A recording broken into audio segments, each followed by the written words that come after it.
రేవంత్ రెడ్డి గారు ఏమంటున్నారు? కబ్జాదారులే ధర్నాలు చేస్తుండట, కబ్జాదారులే ఈ 22A వ్యతిరేకిస్తున్నారు అంటున్నారు. ఇప్పుడు మాట్లాడిన హనుమంతరావు గారు కబ్జాదారుడా? ఇక్కడికి వచ్చిన మీరంతా కబ్జాదారులా? ఇలా ఈ ప్రజలు కాదు కబ్జాదారులు, ప్రభుత్వమే కబ్జాదారుడిగా మారింది.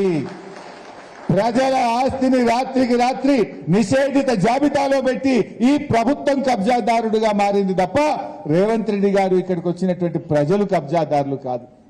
వీళ్ళంతా 60 ఏళ్ళు 70 ఏళ్ళ 80 ఏళ్ళ వయసు ఉన్నటువంటి వాళ్ళు 40-50 సంవత్సరాల నుంచి ఆ ఇళ్లలో అపార్ట్మెంట్లలో డబ్బులు పెట్టి కొనుక్కొని డబ్బులు రిజిస్ట్రేషన్ డిపార్ట్మెంట్కి కట్టి మున్సిపల్ డిపార్ట్మెంట్కి కట్టి ఆ ఇల్లు కట్టుకొని ఆ ఇళ్లలో దశాబ్దాలుగా జీవిస్తున్నటువంటి ఈ ప్రజల ఆస్తులను రాత్రికి రాత్రి నువ్వు కబ్జా పెట్టినవు.